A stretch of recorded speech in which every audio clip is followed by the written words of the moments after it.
आचार्य धीरेन्द्र शास्त्री का, बागेश्वर धाम के आचार्य धीरेन्द्र शास्त्री का एक ब्लैक एंड व्हाइट इंटरव्यू दिखाएंगे, जिसमें उन्होंने केदारनाथ में रील्स बनाने वाले युवाओं को सलाह देते हुए कहा है कि तीर्थ स्थलों पर वीडियोस बनाना उचित नहीं है। और इस इंटरव्यू में मैंने पंडित धीरेन्द्र शास्त्री से उनकी शिक्षा, उनकी हर महीने की आय और हिंदू राष्ट्र पर भी कई सवाल पूछे हैं।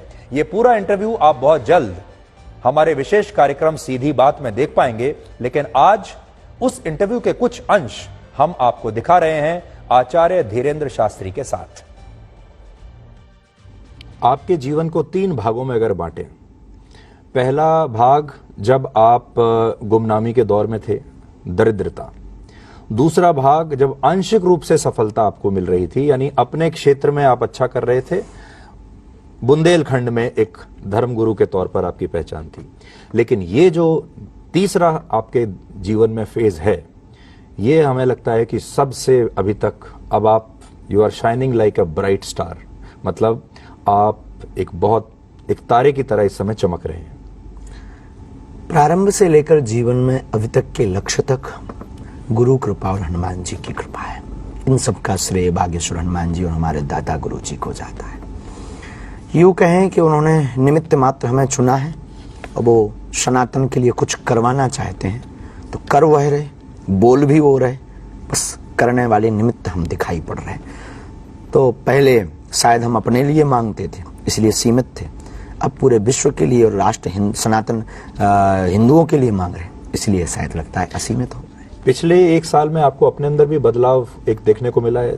मैंने ब्लैक एंड व्हाइट में आखिरी बार कुछ महीने पहले जब आपसे बात की थी, उस समय में और आज के समय में भी बहुत अंतर आ चुका है। आपको याद होगा, आपका जो स्टेटस था उसमें भी बहुत अंतर आ चुका है। तो क्या आपको ऐसा लगता है उस समय में और अब में आपका जो सोच है, विचार है, उसका भी विस्तार हुआ है? जब आपसे प्रथम बार चर्चा हुई थी तब विवादों में घिरे थे, अब संवादों में घिरे। अब संवाद पर चर्चा होती है, पहले विवाद पर चर्चा होती थी। आपको इतना बदलाव आया।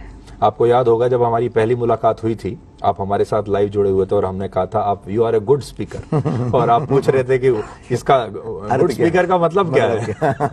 जी, तो हमारी अंग्रेजी बहुत जीरो है और हम बहुत ही ज्यादा पढ़े लिखे नहीं हैं, पर इतने पढ़े लिखे कि अपना काम चला लेते। तो उस दिन लोगों ने क्या बताया आपको जब आप पूछ रहे थे? बाद में बताया कि आप बहुत अच्छे वक्ता हैं, ऐसा लोगों ने आपके कहने के बाद। फिर हमने पूछा तो वो सामने खड़े हुए थे जो कैमरामैन, आपके ही कैमरामैन, आपकी टीम से हमने पूछा था। अच्छा। एक हमारी टीम के खड़े थे सदस्य, तो हमने पूछा कि you are a good speaker का अर्थ मतलब क्या होता है? उन्होंने कहा कि बहुत अच्छा वक्ता। तब भी हम कंफ्यूजन में थे, ये हमारे लिए कह गए या अपने लिए? लेकिन फिर बाद में जब हमको एक सज्जन ने समझाया तो हमारी समझ में आया। तो वो विवाद का विषय था, आज संवाद। 27 साल आपकी कुल उम्र है और 27 साल में आप हिंदुत्व के पोस्टर बॉय बन गए हैं। आप हमेशा से यही चाहते थे? बिल्कुल भी नहीं, एक सिपाही बनना चाहते हैं। आज भी हमारा सपना है।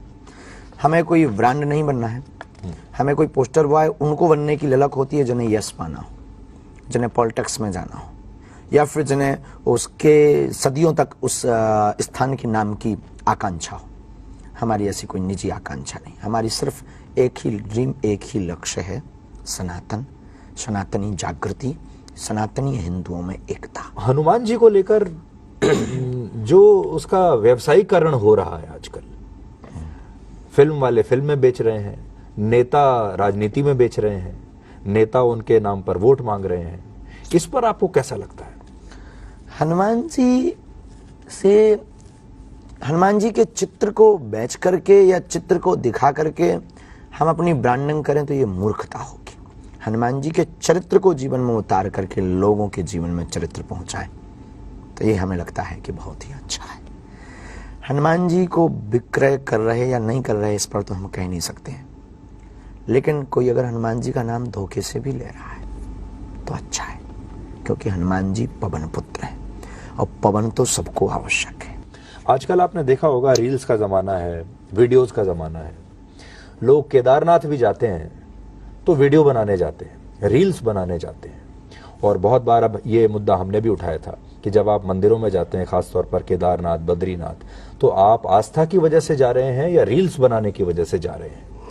इस पर आपको क्या लगता है? मंदिर, देवालय, तीर्थस्थल, धाम, गुरु स्थान प्रदर्शन का विषय नहीं है, दर्शन का विषय है। वहां चित्र मत खींचो, परमात्मा का चरित्र खींचो। और हमें यह लगता है ठीक कि करोड़ों की संपत्ति पाने की वजह, करोड़ों का अध्यात्म पाने की वजह 2 रुपया की नाचती हुई फोटो के चक्कर में व्यक्ति देवालय जाना व्यर्थ गवा देता है। इसलिए प्रत्येक साधक को, प्रत्येक दर्शनार्थी को, प्रत्येक श्रद्धालु और भक्त को देवालय जाना चाहिए।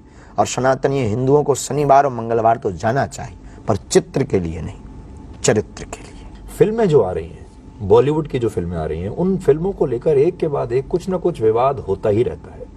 और सबसे ज्यादा जो विवाद है, या मैं ये कहूंगा कि एक ही चीज को लेकर विवाद है, और वो है धर्म को लेकर। धर्म को लेकर जो आस्थाएं हैं लोगों की, वो आज बड़ी बहुत सेंसिटिव हो गए लोग।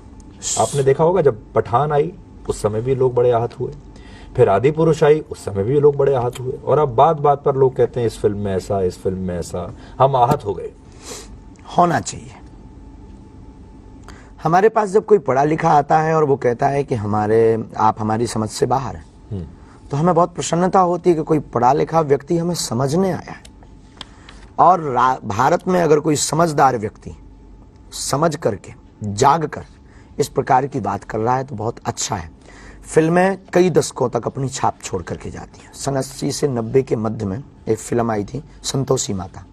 जब संतोषी माता फिल्म आई थी तो शुक्रवार को टमाटर की बिक्री बंद हो गई थी, खटाई बिकना बंद हो गया था। तो सदियों तक ये छाप छोड़ती हैं हमारे मन और मस्तिष्क पर। और अगर आज हम लोगों ने छूट दी, आज तक जो बॉलीवुड ने हमारे लोगों के साथ अत्याचार किया कि गुंडा जितने भी दिखाए वो तिलकधारी दिखाए, महात्मा दिखाए तो पाखंडी दिखाए, और भगवान दिखाए तो भगवान के दर पर आस्था टूटती दिखी।